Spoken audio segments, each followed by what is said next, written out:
Hi, Girl Scouts of Greater Mississippi. My name is Rachel Alpine, and I am so excited to be talking to you. I am coming from Cleveland, Ohio, and I just love that all of you have read my book. I love that you're Girl Scouts, and I love that you're sleeping out in a stadium. That sounds like the coolest thing ever. So a little bit about me. I was a Girl Scout too. I was a Girl Scout from all the way from kindergarten into high school. And it was one of my favorite experiences ever. I like to tell everybody that I also kind of cheated because I was on my school's Girl Scout troop. But then in the next town over, my aunt had a Girl Scout troop that she was a leader of. And they used to do really fun things. So whenever it was something fun, I would go ahead and join in that troop too. So I was kind of like a Girl Scout in both of the different troops. But I never had the chance to sleep out in a stadium. So I think that's like a really, really, really fun event. And then again, I love that you all read my book, You Thrill Like a Girl, and I cannot wait to answer some of your questions. So I have them all printed out here. And I am going to try to go through all of them, and I am hoping that I can give a shout out to all of you and all of your troops. So the first question that I am going to answer was one that almost every single troop asked me. So the question was, what inspired my book, and or was it related to something that actually happened in my life? And so that question was asked by Troop 4633, by Troop 4608, by Troop 4665, Troop 4608, 4551, Troop 3745, Troop 5691, and Troop 4626. So I think everybody wants to know the inspiration behind my book. So when I was young, I loved the sport hockey. I watched it. I used to play street hockey all the time. I would go to, they had like a Friday night and then a weekend open skate. And all I wanted to do was play hockey. But when I was growing up, my town only had a team for boys, which now you think about it, it's like absolutely ridiculous that was the way it was. It's not the case anymore, but back then it was. And so I never got to play, and it bummed me out so much. My mom she actually tried to help, and she put me in figure skating lessons, which was like nothing like hockey. So like while everybody else was twirling and spinning and things like that, I would be like skating real fast and stopping to like make the ice go flying. So it definitely wasn't what I was looking for. And it was always like one of those things that I missed out on and I still think about. So that's where the book idea came from. So it was kind of inspired by my life. So I wanted to write about a girl who was in a similar situation, but unlike me, she wouldn't take no for an answer, and she wanted to find a way to make it happen. So that's where Gabby was born. And I always like to say too, as a writer, you really need to be, thinking about how a story would work. So I couldn't really have Gabby sneak onto the hockey team because I kind of felt like even if she disguised herself, somebody would probably recognize her. So I had to think about, well, what could we do? How could we solve that? And so that's where the idea of her going away for the summer came from. Because if she wasn't anywhere near her house, then she could totally dress up and people probably wouldn't recognize her. So that's where that kind of happened. And then I was thinking in my head, well, why would she not be at home for this summer? And so that's where the idea of her dad being deployed came from. As a teacher, I've had a lot of students who have had parents who were deployed. One of my really good friends is a military wife, and her husband and her travel all over. Every 2 years, he has a new deployment. And it was something that I thought, I didn't see a lot in books. So I decided to put that as the reason. And then the other funny part of it kind of is the beauty pageant. So where I live in Cleveland, a little east of me is a lot of vineyards with grapes. And so every year there is a big event called the Grape Jamboree. And there's a parade, and there's like a carnival and a celebration of the grape harvest and a beauty pageant with Miss Grapette.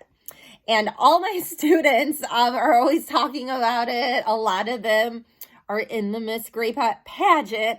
And so that's where that idea came from. So it's kind of like, as an author, at least for me, I take little bits and pieces of my life and then find a way to make it work. So that's the inspiration of the entire book. So that is a great question. Looking at some of the other questions, Piper from Troop 4633 asked me if I did pageants or played sports as a child.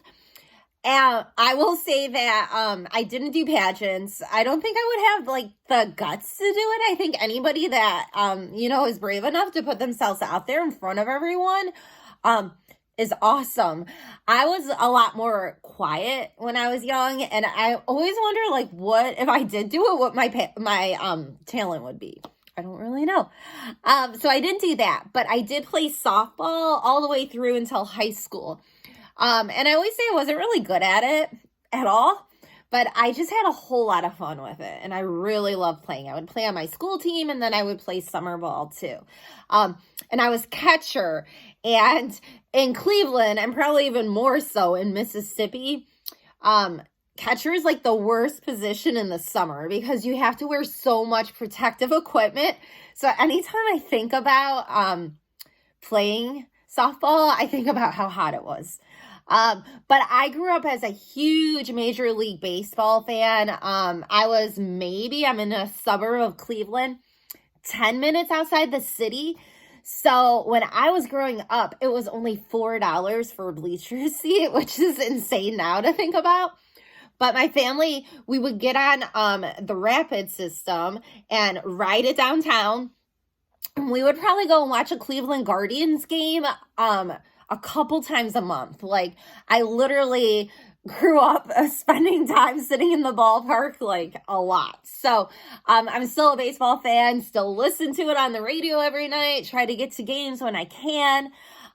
So that's some of my childhood stuff that inspired the book too. And again, like Piper asked, I played and watched baseball.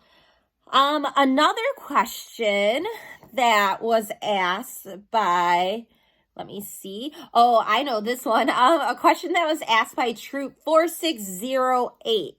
And that is Penelope, Mason, Maxon, Isabella, Alex, Ariam, Avery, Emily, Aspen, Anison, Fenley, Jordan, and Lola.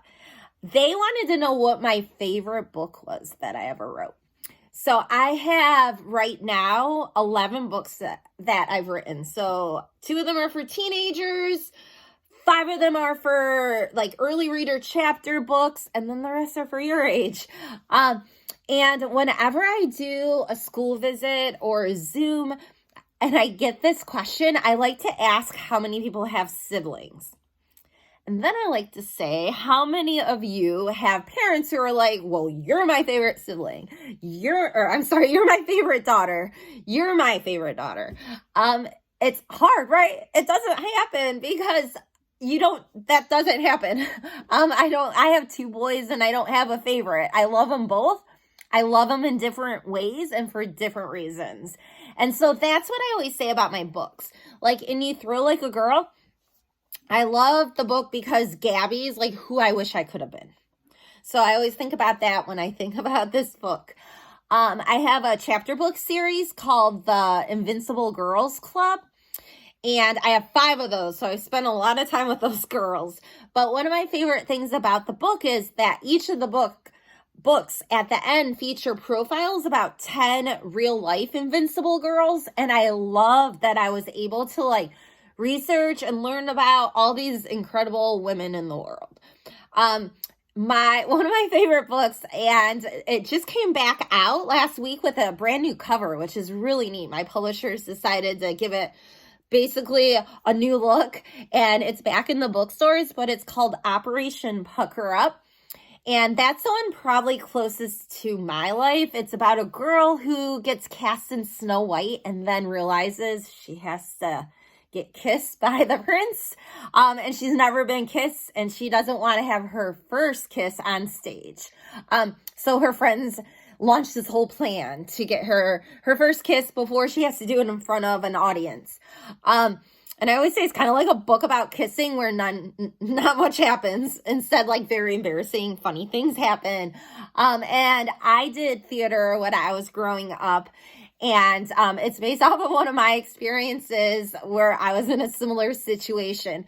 So I really like that book because it's a lot about me. I wrote, the places around it remind me of the places I hung out at when I was growing up. And so that book is just like near and dear to my heart because I think it has the most of me in it. So again, when I'm asked about my favorite book, that's kind of how it works. It's just hard to pick your favorite book because there's so many different things in each of them that I like. But that's a great question. I just peeked at my sheet and saw a question that I know a lot of you are probably wondering and asked, and I apologize for not answering it right away. But Troop 466 or 4633, Abigail Williams, and let me see who else. I know some others asked this question too. Troop 4640, Kinsley, also wanted to know who won the championship game.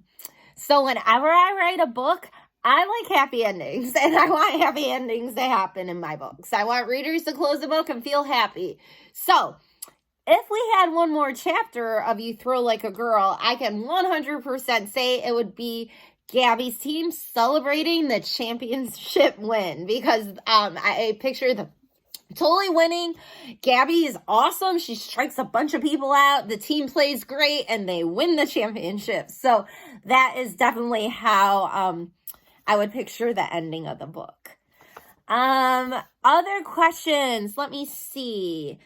I know Lily Mae in Troop 4608 asked if any of my family members helped me through a hard time like Gabby. I will say that a lot of the time when I write, my books are inspired by family members. I am very close with my family, especially my sister. And so that's why I love writing about families and I love writing about friendships, and, those around you who do support you. So yes, there's like a ton of people that have supported me, just like Gabby's grandma supported her. Hannah Williams from Troop 4633 wanted to know how long it takes me to write a book or write You Throw Like a Girl, which is a really good question. So I did grab my latest notebook that I have, and I'm just going to kind of page through it a little so you can see. So when I write, the first thing that I do every time, I put little pictures and stuff in this too, is that I handwrite it all. I've always been somebody that handwrites first. My ideas come out better that way. So the first draft of any book is handwritten, and that usually takes like 2 or 3 months to get all my ideas out. And then what I do, so you can kind of see, like I started turning down some of the pages, and I think in a couple other spots, I might have maybe not, I'm looking, in a couple other spots, I crossed off different things that I wrote. This book's about sea turtles. So sometimes I'll draw and sketch in the book. Not only is it about the one I'm working on is about sea turtles, but let me see if I can find the picture really fast. It's about sea turtles and the perfect combination, vampires, right? Totally go together. But in this story they do. And so I actually took some spray to make it look like blood when I was writing, because I like to have fun when I'm writing anything up. So it usually takes me about 3 months to handwrite, and then I will type it all out, which takes about another 3 months to do that. Revise. I'll go through multiple revisions to make sure it makes sense. The pieces all fit together. So it takes about half a year, 6 months, and then I'll send it to my editor, sometimes my agent, but usually straight to my editor. And then the two of us will work back and forth for probably another 3 months trying to make it perfect. And I love editors because as a teacher myself, I teach English. An editor I look at as kind of like a teacher, right? You do your first drafts and then they tell you all the different ways to make it even better. And my editor is really good at working magic. Of my 11 books, I've worked with her on 10 of them. So we make a really good team. So all in all, it takes about 9 months to write a book for me. And I think that, I know I got one more question from Troop 4665. And that's Emmeline, Catherine, Dakota, Julia, Elena, and Mykelty. And they asked me the question of how Gabby felt when she finally took her cap off. And I think for me, that's one of my favorite moments because we know that Gabby the whole time has been lying, right? Which is not a good thing. She's trying to do what she thinks is best. She's trying to figure out how to do that. And this is finally the moment where not only does she realize that she doesn't need to pretend, that once she takes it off and, she's allowed to be who she is, she learns and the reader sees that she's accepted for who she is, that she never needed to hide and be somebody else. So I always love that moment because there's, she's scared probably when she's about to do it. And then after she realizes that, it doesn't matter who you're pretending to be. It's who you really are. So I always love that moment because as her character and the story arc, that's really when she changes. So I want to thank all of you again for these super awesome questions. I loved reading them all. It's great to talk to you virtually and get to know you. I hope you have an amazing sleepover. I hope you have a great summer and don't forget to keep reading. All right. It was nice meeting all of you.